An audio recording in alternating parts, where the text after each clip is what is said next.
Well, hey everyone, welcome to episode 364 of F-Stop, Collaborate, and Listen with your host, Pat Payne. This week on the podcast, I had a chat with photographer Michael McMullen about his very unique photography project, Unidentified.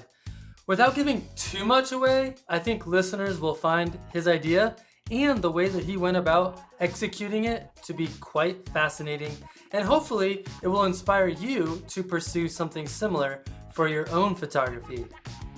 Let's get to this week's episode with Michael McMullen. All right, Michael McMullen, it's great to have you on the podcast. Thanks. It's great to be here. Yeah, it's cool. When you reached out to me and told me about your project, I was really excited to talk about it because it sounds like, first of all, it's way different than anything another person on the show has talked about. So that's always interesting for me. Yeah. It's something that I don't see a lot.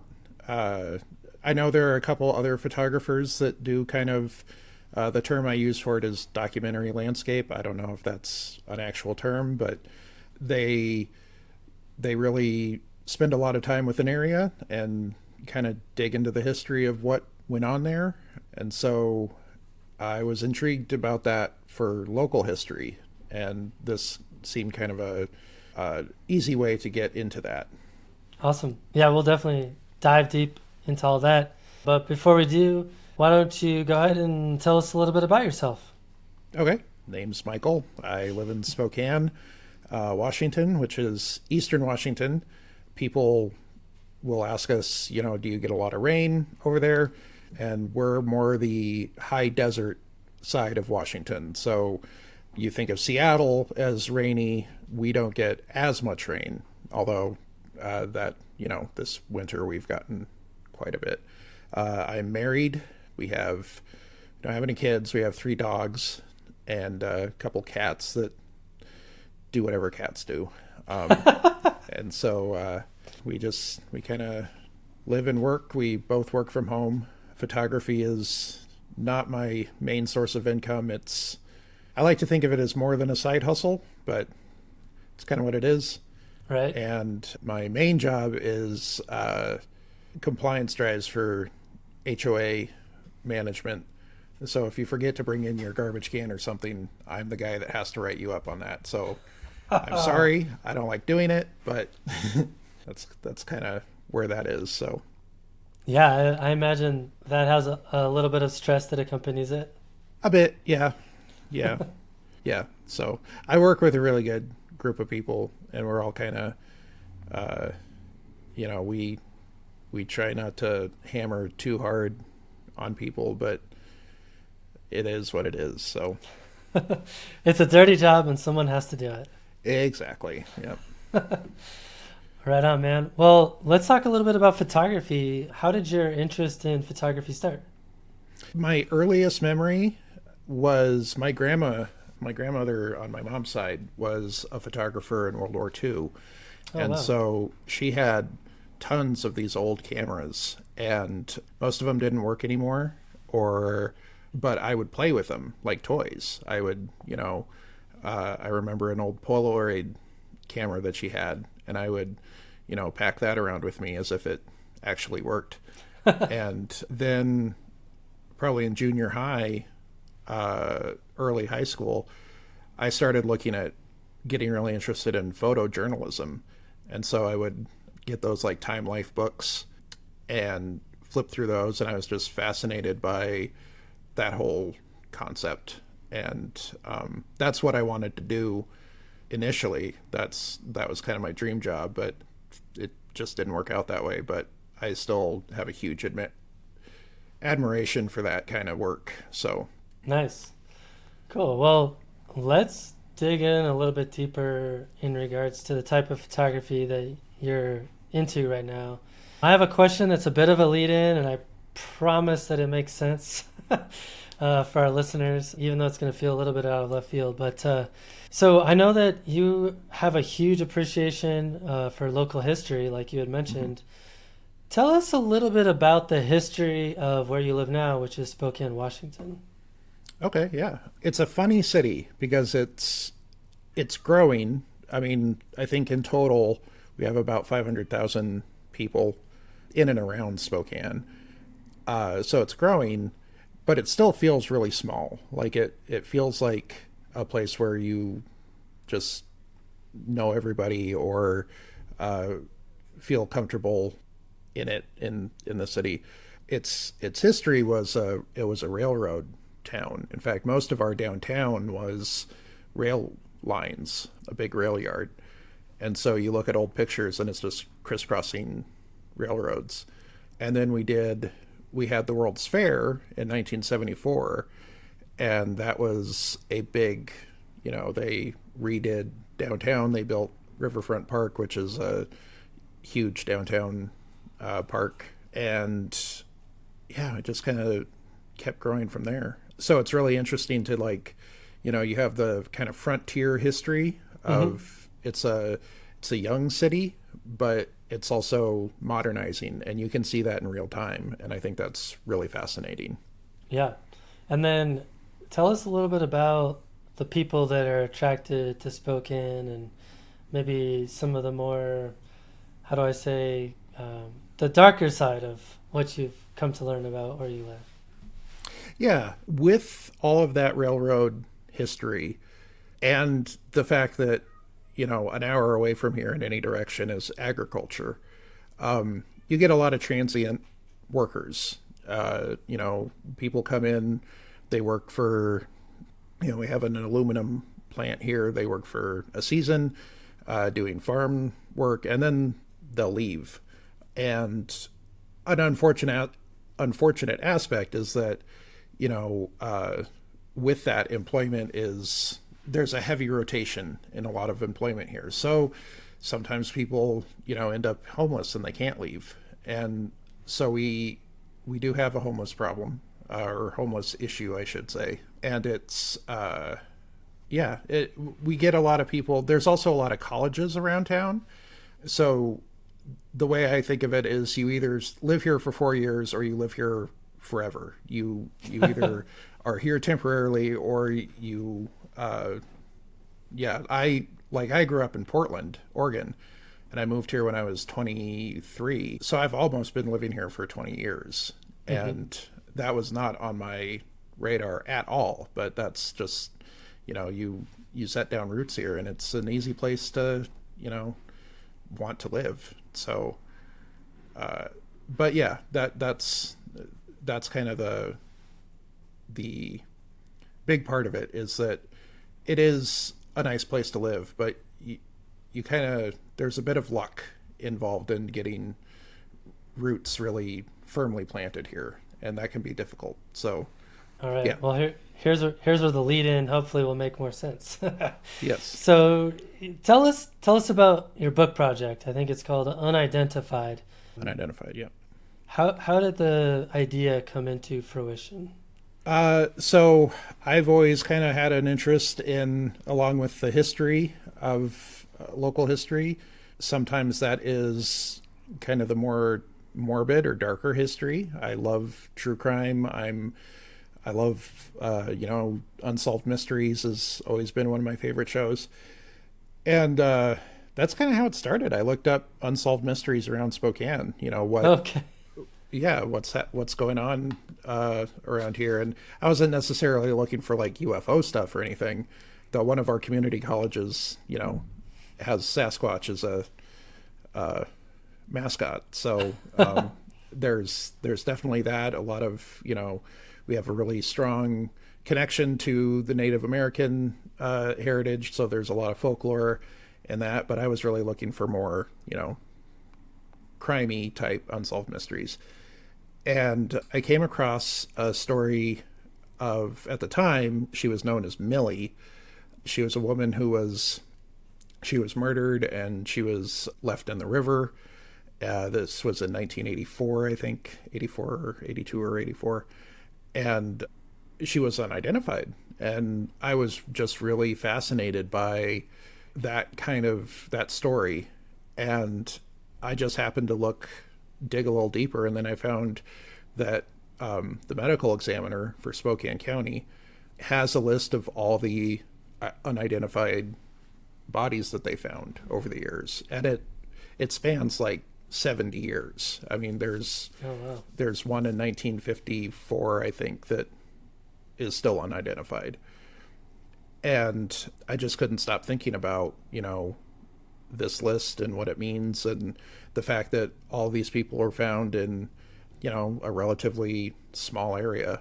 I feel like it was a lot for such a small town. And so I just wanted to look into what that meant. And that transitioned into, I bet I could do a book about this and find those locations and see, have they changed much? And when you're standing there, you're like, what is it that brought somebody to this point, this place? And I think that was a really interesting kind of question to examine with the book. So that's how it started. I love that. What have been some of the biggest takeaways that you've had while working on the project?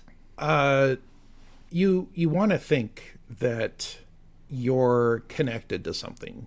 You want to think you're connected to people or a place.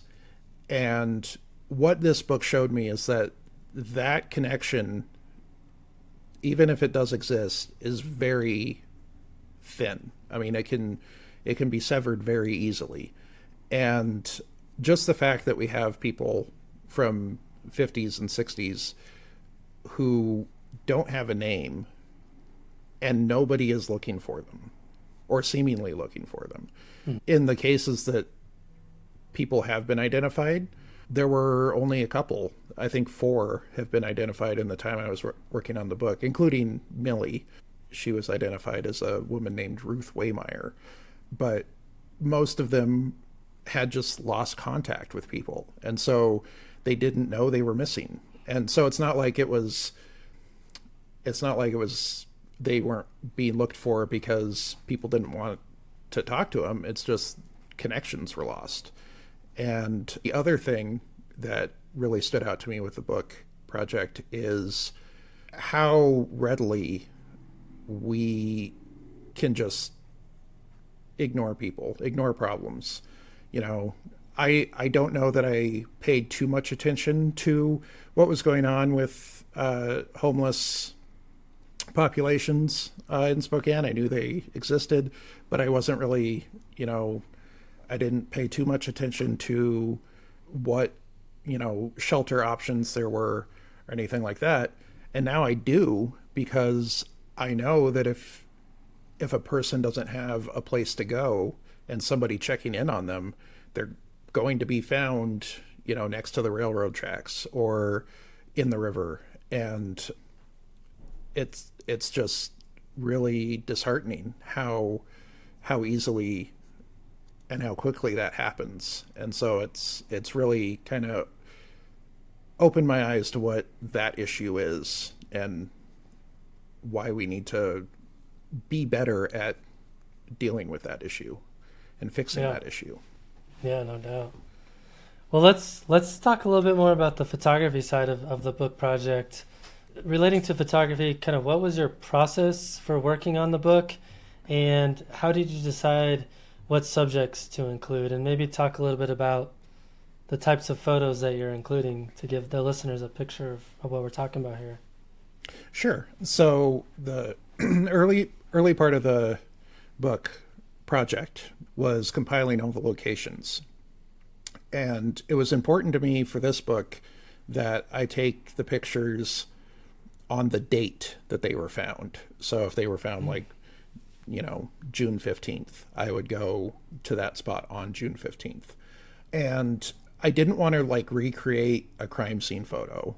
So I wasn't looking for, I never did any records requests for exactly where they were. I wanted the general area, which I could find, public information. It's all on the medical examiner's list. So I would just go down there with my camera, and usually a tripod, but sometimes not. I would just kind of look at the area and see, where I think most likely is the spot they were found, and then I would just take the picture. And I didn't want to beautify the subject any. I didn't want to remove, if there was branches or debris or anything like that in the frame. I didn't want to remove that because I wanted it to be as close to you if you were just walking by it on a regular day. This is what you would see. And there's a lot of people were walking by places, and these places, and they found a dead person. And I think if you can wrap your head around that, one of the ways to do that is to just see the location, see the place. And that was my goal with the book, is record it as accurately and as possible. And then I'm curious, you set out with this intent of photographing the locations of where these unidentified persons were found. Did the purpose of the book or what you wanted the book to say shift at all throughout that process of creating the images? A little, yeah. I think I did enough pre-planning that I kind of answered a lot of the questions I had going into it, like would these places, be easy to find, and so early on it was documentation, just finding where the spot was and getting the picture. But then as it progressed, it did become more, it sank in more that this is a place where something terrible happened. And so I think the very first pictures that I took, and in the book, they're pretty much chronological. I mean, I took them and then uploaded them, put them into the book layout as I took them. And so I think that as I went along, I realized there was more of a reverential process to approaching these sites. It wasn't just, oh, look, here's where a dead body was found. I mean, there's that kind of salacious aspect to it. But I think the more I spent time with the subjects, both the people that were found and the places, it really became more, how do I document this that shows this was a really rough thing for this person to have this person end up here. And also it's a place that anybody could, walk by or find or end up in. I mean, there's nothing. So there is a reverence to these places, these locations, and a mundanity that I think is a really interesting balance to find. And as I progressed, I really tried to strike that balance more with the photos. So yeah, I think that was the biggest evolution of the project. Is the book have any text or any messaging that you're accompanying with the images, or is it just images? There's a little blurb that it's basically the notes from the medical examiners. That's cool. Yeah, nice idea. Yeah. So it gives a brief description of, physical description, what they were wearing, but otherwise, no, it's just the images. Because it's remarkably hard to research people that currently don't have an identity. So there wasn't a whole lot I could write about them. So I went more let's just use what's already out there and not try to, and I certainly didn't want to create stories. So I tried to keep it really bare bones in that regard.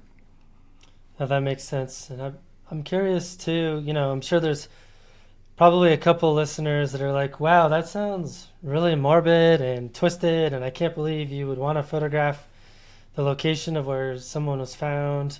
What do you hope a viewer of the book takes away from looking at those images? What kind of message are you hoping to convey? What maybe shift in someone's thinking are you hoping happens? Tell me a little bit about that.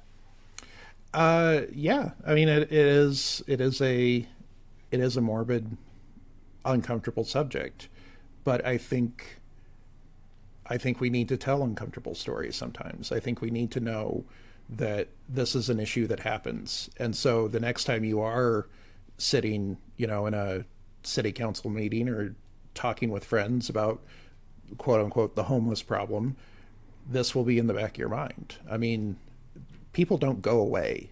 You can choose to ignore them, but that doesn't solve the problem. And you can equate that to the homeless, people being homeless, people being out of work, whatever issue you have that, societally we need to fix. We don't fix it by ignoring it.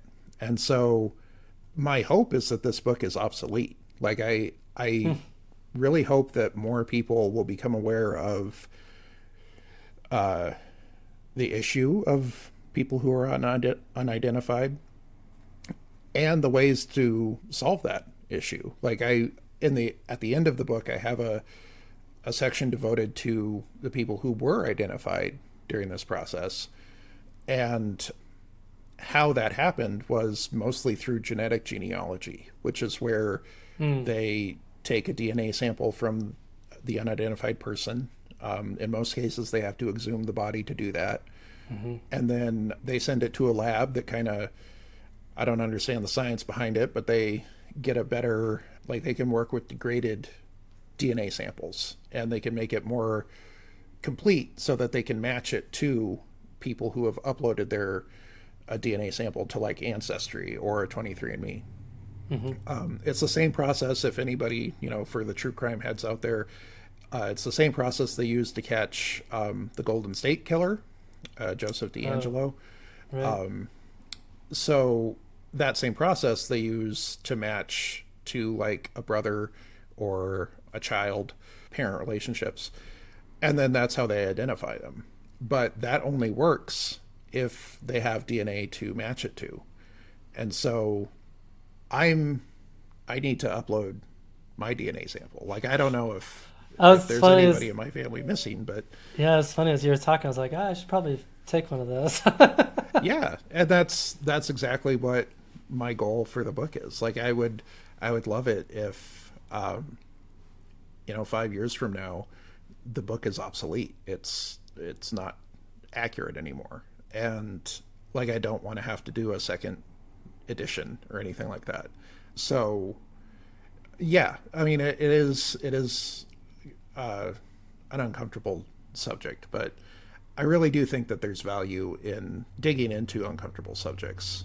I think that's how you move forward sometimes, is looking at things that you don't want to look at.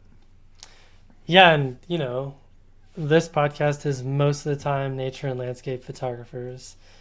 And I've actually received an email not too long ago from one of my listeners about the idea that in landscape and nature photography, we tend to showcase a more sanitized version of reality. Yeah. And instead of, showing some of the ugly sides of what we find in nature. So I think, and that's one of the reasons why I was excited about this conversation, because I think that there is room for nature photographers to undertake a similar project, perhaps relating to toxic waste or maybe negative effects on certain types of wildlife, or whatever mm-hmm. a project comes to mind for somebody. So I think there's tons of applications here for people who are working in a slightly different genre of photography. What has it been like for you to work on such a very specific project? It's interesting because I have tried and failed at long-term projects before. Like I say, I've been actively doing photography as a hobby for probably close to 20 years, and I've tried a lot of different projects, but I think it was the fact that they weren't that specific that I couldn't really latch on to them. This one, I really had to focus on being organized. I had to break it down into, steps that I could work on one at a time. And so I think it was the specificity of it that really helped me focus research and focus my attention on it. I think it helped that it was so specific. If it was just, Unsolved Mysteries of Spokane, I don't know that I would have finished it, because I think I would have thought, well, I can get to it later. There was Right. deadlines help, but having a date that you need to have a picture taken, or else you're going to have to wait until the next year when that date rolls around. That's a good way to light the fire and make sure that you get that picture. So, yeah, no doubt. And then I'm curious, maybe going a little bit more introspectively here, thinking about going through the process of creating the work for this book, how have you changed, if at all, as a person or a photographer while working on the project in terms of maybe your views or the things that you want to pay more attention to, or just types of photography you want to engage in? What are some of the changes that you've undergone while working on the project?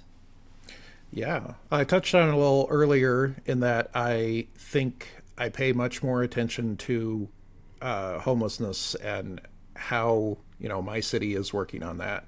So in that regard, and that's something I always cared about, but I didn't really know how to approach it. And so now, I'm very interested in affordable housing and making sure that we have adequate shelters and warming and cooling centers when those are needed. And because Spokane can get really extreme temperatures, especially going forward. This has been it's been an interesting winter because we've mostly had rain where we get a lot of snow, but then it dropped down to like -5. And so Right. it's important that people have a place to go or they are going to freeze to death. Like that's that's a very pointed problem that you have to address. And same thing in the summer. Like last summer, Spokane had it was kind of a makeshift, we called it Camp Hope. It was kind of a makeshift homeless campground that people just kind of congregated to.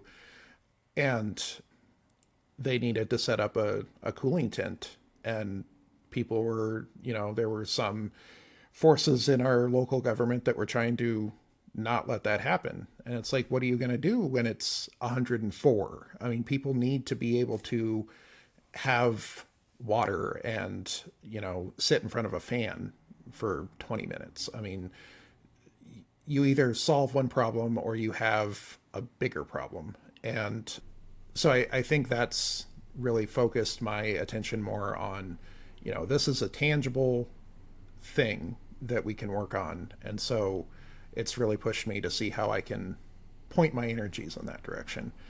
Photographically, I think it was one of the first projects where I really had to pre-visualize.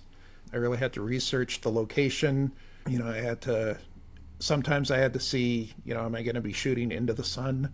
And if I am, then I need to shoot it either morning or night, closer to sunset. So that was something that I hadn't really done before. I kind of more shot from the hip and like the more street style approach to photography, very spontaneous and not a lot of, not going in with a really set idea of what you're going to take pictures of. And that's when I needed to have a really set idea of what I wanted to take pictures of. And I think that helped, because then it helped with my anxiety because I wasn't as nervous walking into a situation and not knowing what I was going to do. Right. And then it helped with the actual taking the picture, and especially post-processing, because I had that idea. And so when I got it into Lightroom, I could say, I don't need to do a lot of work to this because it's pretty much how it needs to be. And so I think that helped a lot. And that's something that I'm going to definitely do more of. I mean, I think that just, I used to think that I couldn't pay attention to it that well enough. Like I would forget everything I learned about the location. But I think if you put enough effort into all of the beforehand stuff, then everything after is much easier. So right. Yeah. That makes sense. Yeah, in my previous life, I worked in the community health system, so we operated homeless clinics and things like that. So I had a lot of experience working with people experiencing homelessness, and I think one of the biggest takeaways I had is there's a lot of misconceptions out there about homelessness in general, from the public's perception. I think it's pretty well established now that most of us are two or three really bad things away from becoming homeless. I've always kind of had that in the back of my mind that that could be me if the right circumstances present themselves. That could be me finding myself in that situation. So it's always good to think about those situations from that perspective. Yeah. That's really interesting. I have some friends that kind of work not directly, but on the periphery of that. Like they do volunteer work with food banks and stuff like that. And yeah, it's just really fascinating to hear the diversity of people. This person used to they did labor jobs mostly, but this person worked had a really nice career that they were Right. working on, and circumstances just happened, and now they're in a situation that like most of us thought they would never have to deal with. And yeah, so it's really eye-opening to the closer you get to it, how much more you see your own circumstance in that. Yeah. Yeah. Well, and then you layer in substance abuse and mental health, and Yeah. you think about mental health disorders like schizophrenia. Like that doesn't even hit most people until their 30s.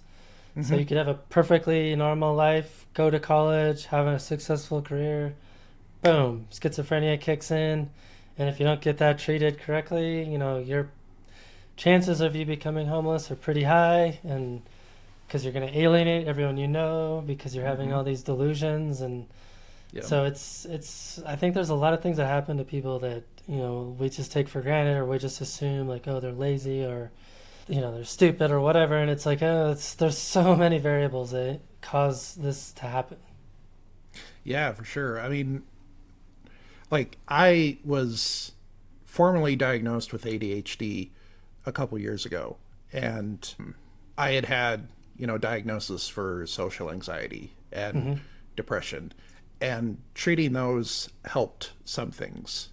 They checked some boxes, but there were a lot of things that they weren't helping. The therapy and the medication just was not helping. I get on ADHD meds, and everything is helped by that. Right. I mean, memory problems, and that's the thing, is that like, ADHD right now is, to lack of a better term, it's a hip diagnosis. I mean, you hear about it on social media a lot and all of that, but it is a real problem, and it is something that does affect your daily life. And I have had and lost jobs because I just couldn't focus, or I had problems getting there on time, or whatever the issue. And it wasn't something that I wasn't trying to be a difficult employee, Right. but I just had no way of controlling the fact that my brain is wired that way. And so schizophrenia is a real problem, but it's not, I don't think it's as widespread. Whereas you do get people who maybe have ADHD or severe anxiety, or there's a list of things that can come up, and if you don't have any way of treating them, they will affect your whole life. And that was something else that was kind of eye-opening to me about this project, is I don't know if I could have done it if, I mean, yes, the specificity, but also my ability to hone in on that. I don't think I could have done it without before I got my ADHD treated. Yeah, that makes sense. Yeah, so. Yeah, well, I'm curious, what advice would you have for other photographers who are looking to work on a project? What do you think people should take into account that maybe they're not thinking of? I think my biggest piece of advice is to just start. Compile the list of. Start out by writing down all the things that you are really interested in, and then it would help to like visualize those as a book. That's kind of the thing that I pushed me along with this, is that I kept seeing, this isn't just a series of photos that I'm going to upload to Instagram. This is, I want this to have some staying power. So I think just starting out, narrowing down as much as you can what you want to concentrate on, and then how can you tell that story photographically? There's the only thing that we know about these unidentified people is what they were wearing and where they were found. And I don't have access to what they were wearing, so I had to go to the places that they were found. And I think if you're doing any kind of project where you want to tell a story about, a place or person or anything like that, you really want to focus in on what is it about that place or that person that really draws you to them. So maybe it's the history of it. Maybe it's, the diversity of wildlife. You could just take pictures of the birds that you see in your backyard. But the point is to find that hook. The thing that hooks you is probably going to hook other people, and zero in on that. But most importantly, start. You have to start the project in order to finish it. And so I think if I had sat on this and thought, oh, that'll be a really good project someday, it would have been a lot harder to finish. I really had to sit down and say, I have to get this picture on this date. And that was the thing I told myself. So yeah. Yeah, that works. All right. Well, how can people learn more about the book and get one in their hands? It's available on Blurb, or it's also available on Amazon. But you probably just go to my website, McMullenphotography.com, and it's got a place where you can kind of read about the book and the project, and then it's got a link to order it. So probably go that route. Perfect. All right. Well, I know you also operate an Etsy store with your wife, and I thought it would be fun to do a bonus episode on Patreon about selling through Etsy, because that's a platform that I don't know a ton about, and it's something people ask me about all the time. But maybe just real quick, tell us a little bit about what you're selling on Etsy. Okay, sure. I sell prints, photo prints, not of the unidentified pictures. Okay. Because right.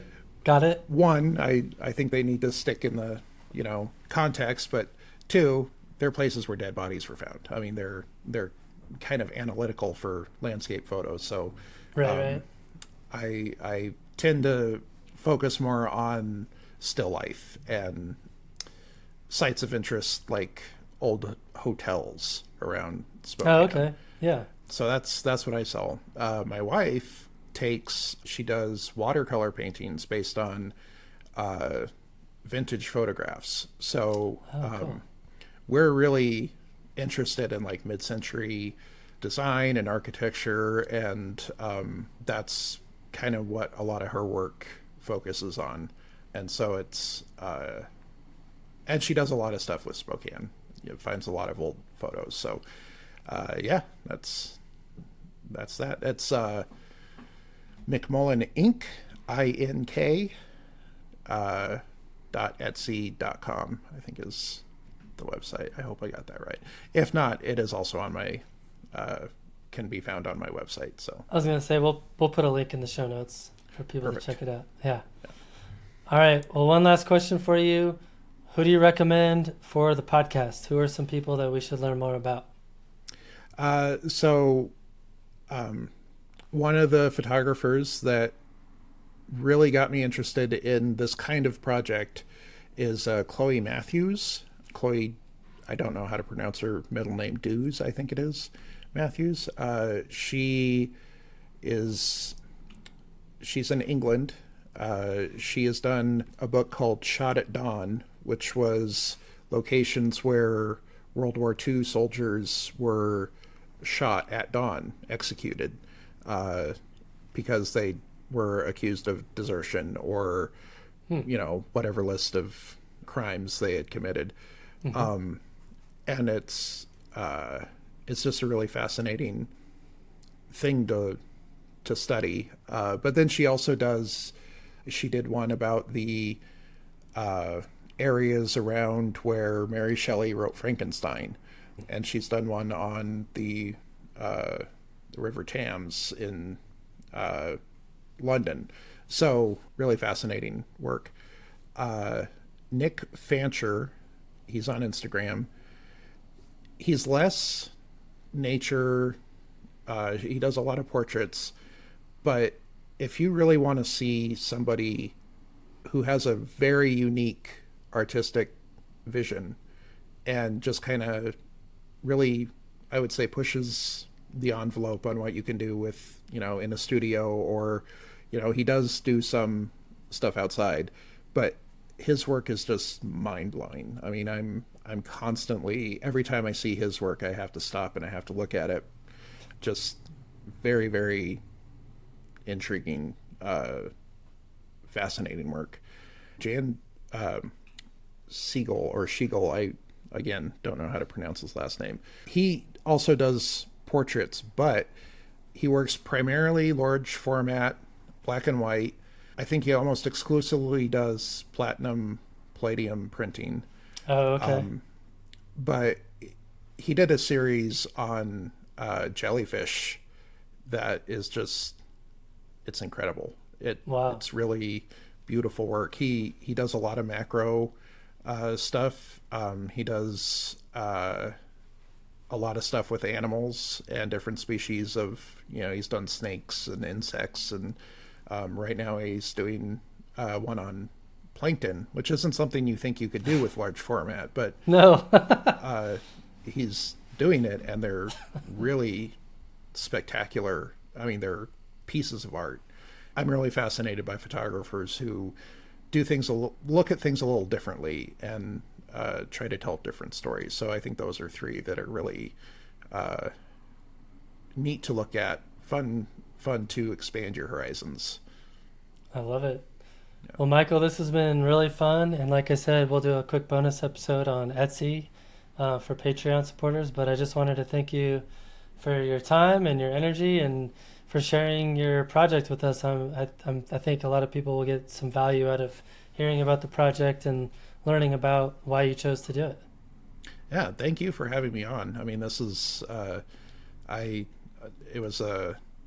thought of it long shot, like, if nothing else, he'll look at the project. But I'm very honored to have been on your program, and thank you for extending that opportunity to me. You bet.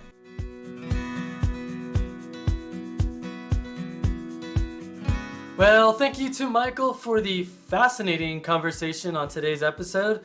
If you enjoyed our chat, stick around for our bonus episode over on Patreon, where Michael and I discuss his Etsy store. Just head on over to patreon.com/fstopandlisten, or check out a link in the show notes. By supporting the podcast on Patreon, you will feel good about supporting something that you get value out of, while gaining access to over 220 bonus episodes. Patreon is also where we have conversations about each episode, and you can participate in those conversations whether you're a member or not. Thank you to all the wonderful humans already supporting the show. You mean the world to me. Seriously, thank you. Okay, that's all for now. Thanks for stopping in, collaborating with us, and listening. See you next week.